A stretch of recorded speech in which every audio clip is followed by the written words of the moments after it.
बिस्मिल्लाहिर्रहमानिर्रहीम। नाजरीन, राणा सनाउल्लाह ने आर्मी चीफ को धमकियां देना शुरू कर दी। राणा सनाउल्लाह कहते हैं कि आर्मी चीफ के साथ जो हमारी मुलाकात हुई है उसको बाहर जो है वो आउट क्यों किया गया।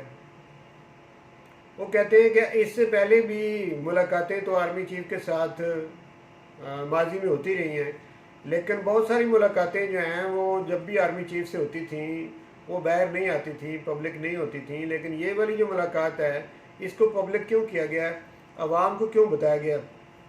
तो कहते हैं अगर इस मुलाकात को बताया तो फिर अब बात चल निकली है, तो वो कहते हैं 2014 से बात शुरू होगी और जब इमरान खान धरने दे रहे थे उस वक्त जो बातें हुई थी वो भी अब बातें बाहर आनी चाहिए। वो कहते हैं कि उस वक्त धरनों के दौरान और उसके बाद जो इलेक्शन है वहाँ तक जो बातें आर्मी चीफ के साथ होती रही हैं वो सारी बातें भी बाहर आनी चाहिए। और फिर 3-4 सवाल उन्होंने खड़े कर दिए राणा सनाउल्लाह ने।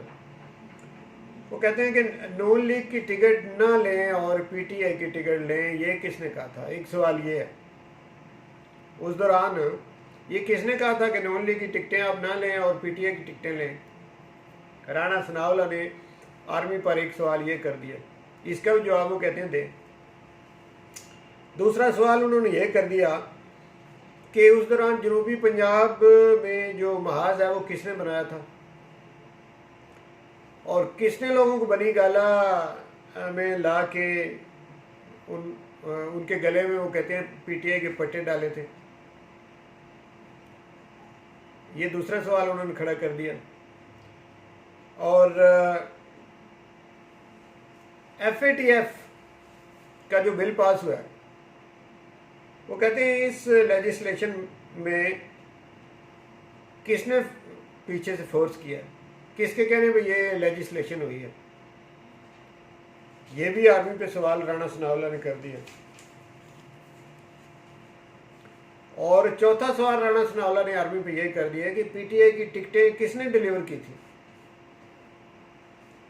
तो ये 4 सवाल राणा सनाउल्लाह ने आर्मी चीफ पे कर दिए हैं। और राणा सनाउल्लाह कहते हैं कि अगर ये सितंबर वाली जो मुलाकात है, ये जो चंद दिन पहले जो जीएचक्यू में हुई थी, अगर ये पब्लिक हो सकती है, इसमें बताया जा सकता है, इसमें जब आर्मी चीफ सबके सामने ये कहते हैं ख्वाजा आसिफ को कि इलेक्शन वाली रात आपने मुझे फ़ोन किया था कि धांधली हो रही है। इसी तरह जब आर्मी चीफ तमाम पार्टीज़ के मेंबरान को उनके मुंह पे ये कहते हैं कि हमने कभी आपको बुलाया है, खुद आप खुद आते हो, जब भी आते हो आप अपने मामलात लेकर हमारे पास खुद आते हो और फिर कहते हो जी आर्मी जो है वो सियासत में मुदाखलत करती है।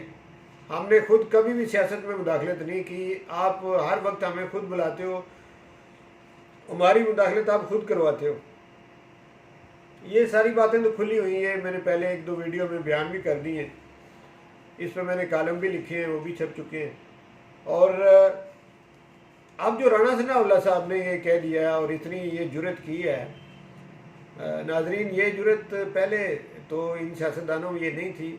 इसके पीछे क्या वजूहत हैं ये भी आने वाले वक्त में पता चल जाएगा। और इनके लीडर ने ये जो सबको कह दिया है कि अब कोई भी बंदा जो नून लीग से तल्लुक़ रखता है वो आर्मी से मुलाकात नहीं करेगा।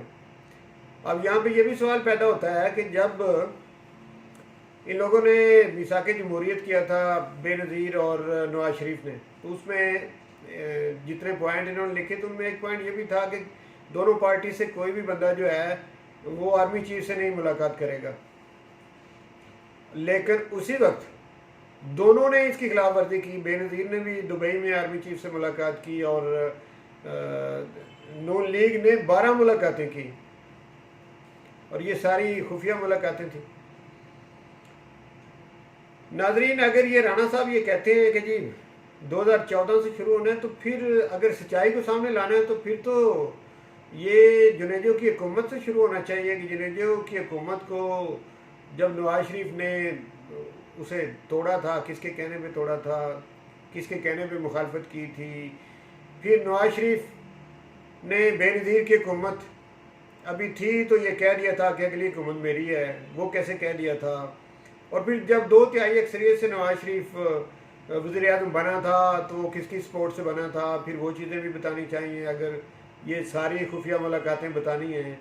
और फिर जब नवाज शरीफ ने काफ लीग के जो मेंबरान को तोड़ा और पंजाब हुकूमत बनाई, वो किसकी मदद से की थी, ये सारे सवाल आज फिर पीछे माजी में जाके इनके भी सही सही जवाब जो हैं वो देने चाहिए। और मुझे उम्मीद है कि ये जो सिलसिला अब शुरू हो गया है कि आर्मी के साथ पहले खुफिया मुलाकातें होती थीं और अब ये मुलाकात ओपन हो गई है।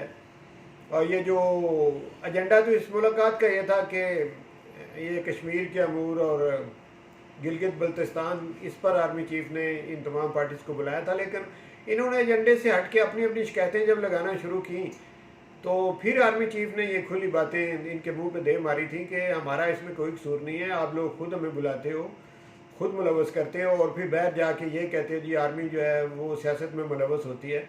ये सारी खरी बातें इस दफ़ा जो आर्मी चीफ ने की हैं, ये बहुत अच्छा हुआ है, एक अच्छी रवायत चलेगी।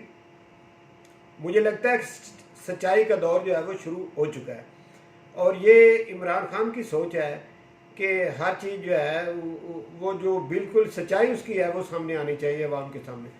तो ये उसकी सोच जो है ये पनप रही है, ये आगे आ रही है और इंशाल्लाह आने वाले वक्त में हर चीज़ जो है वो सच्चाई से अवाम के सामने आएगी और आनी भी चाहिए। ये अवाम का हक है कि हर चीज़ उसके सामने आनी चाहिए। माजी में जो कुछ भी होता रहा है वो सारा भी अगर हो सके तो ये आर्मी को ये हिम्मत करनी चाहिए और इस किस्म की बाकी माजी में जितनी भी मुलाकातें हुई हैं, जो जो कुछ भी हुआ है वो एक दफ़ा सामने आ जाए तो बेहतर है। और हमें ये उम्मीद भी है कि इस वक्त आर्मी की जो क़यादत है वो ब्लैकमेल इनके हाथों नहीं होगी और ये जो ब्लैकमेल करने पर उतर आए हैं ये नवाज शरीफ और राना सनाउल्लाह और साथ में ये फजल रहमान के जो सेनेटर हैं गफूर हैदरी, उन्होंने भी एक इल्ज़ाम लगाया है। वो कहते हैं कि हमें जब धरना था तो उस वक्त के जो आर्मी चीफ हैं उन्होंने हमें कहा कि हम नवाज शरीफ के ख़िलाफ़ जो कुछ कर रहे हैं आप इसमें रुकावट ना बने। अब देखिए नाज़रीन, ये कितना बड़ा झूठ है कि आर्मी चीफ ये कह सकता है कि हम नवाज शरीफ के ख़िलाफ़ जो कुछ कर रहे हैं, यानी आर्मी कोई इनके ये जो छोटे मोटे सियासतदान हैं आर्मी इनके अंडर तो नहीं है। आर्मी अगर उबे करे कानून के मुताबिक वो सिर्फ वज़ीर आज़म के कहने पे उबे कर सकती है, लेकिन वो कोई मौलाना फजल रहमान के अंडर तो नहीं है, गफूर हैदरी के अंडर तो नहीं है कि वो इनको बुला के कहे कि जी हम नवाज शरीफ के ख़िलाफ़ चल रहे हैं तो आप रास्ते में ना आना। ये कितना बड़ा झूठ है। तो इस किस्म के झूठ जो हैं और इस किस्म की ब्लैकमेलिंग जो है, ये आर्मी को चाहिए कि जब अब सच का दौर शुरू हो गया तो वो इन्हें ठीक तरीके से इसके जवाब दें और ये सारा सिलसिला जो है ये अब ठीक होना चाहिए। इसमें ये जो कभी खिलाई मखलूक कहते हैं, कभी कुछ कहते हैं, कभी कहते हैं इमरान खान को आगे लाने वाला, इमरान खान की टिकटें डिलीवर करने वाला कौन है, तो ये नाम लें, हिम्मत है उन लोगों के नाम ले लें। उनमें कोई रिटायर भी हो चुका है तो उसका भी नाम ले लें, जो मौजूदा कोई अफसर है आर्मी का उसका नाम ले लें। फिर इनकी हिम्मत और सच्चाई जो है उसका पता भी चल जाएगा और सच आवाम के सामने आ जाएगा। आवाम तो चाहती है कि सच हमारे सामने आए।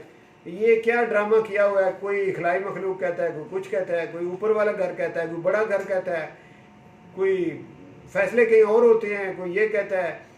और FATF वाली जो बात राणा साहब ने की है, रियासती अमूर पे अगर रियासत जो है वो मुदाखलत करे तो ये नाजायज़ नहीं है। एक तरफ मुल्क को ब्लैकमेल करने पे अगर आप लोग तुल गए तो अगर उन्होंने कोई अपना इसमें हिस्सा डाला है तो ये कोई नाजायज़ काम नहीं है कि मुल्क को ब्लैक लिस्ट करवा लें और आप लोग अपनी ज़िद की वजह से कि जी हमारे केस ख़त्म करो तो तब हम ये वोट देंगे FATF। ये बड़ी बेतुकी सी बात है कि वो एक मुल्की मामला था, वो किसी पार्टी का मामला नहीं था कि मुल्क ब्लैक लिस्ट हो रहा है, आप उसमें लेजिस्लेशन में आप हिस्सा डालें कि हम इसको वाइट लिस्ट में लाना चाहते हैं। उसमें ना पीटीआई का कोई अपना ज़ाती फ़ायदा है, ना किसी और जो हुकूमती पार्टी है, ना काफ लीग का फ़ायदा है, ना उसमें कोई एमक्यूएम का फ़ायदा है। उसमें तो किसी पार्टी का अपना ज़ाती फ़ायदा नहीं, उसमें तो मुल्क का फ़ायदा है। उसमें तो आप लोगों में अगर अपने मुल्क के साथ थोड़ी बहुत भी मोहब्बत होती, कोई मुहब्ब वतन आप होते, तो आप इनको आगे बढ़ के कहते कि जी इस लेजिस्लेशन में हम आप पे एहसान भी नहीं करेंगे और हम इसमें खुल के वोट देंगे और ये जो कानून है ये हमारी हमायत से ये पास होगा। लेकिन आपके 190 बंदों ने उसमें गद्दारी की, मुल्क के साथ गद्दारी की। जो 190 वोट आपकी तरफ से सामने आए जिसमें आप लोगों ने मुल्क को ब्लैक लिस्ट में धकेलने के लिए वोट दिया। आप अपने भी गिरबान में ज़रा झांक के देखें कि आप इस मुल्क के कितने मुहिब वतन हैं आप लोग। और इस वक्त आप जो हैं आपको रास्ता कोई नज़र नहीं आता, तो आप बुखलाहट में जो है वो आर्मी चीफ को ब्लैकमेल करना शुरू हो गए, मौलाना फजलुर रहमान और नून लीग मिल के।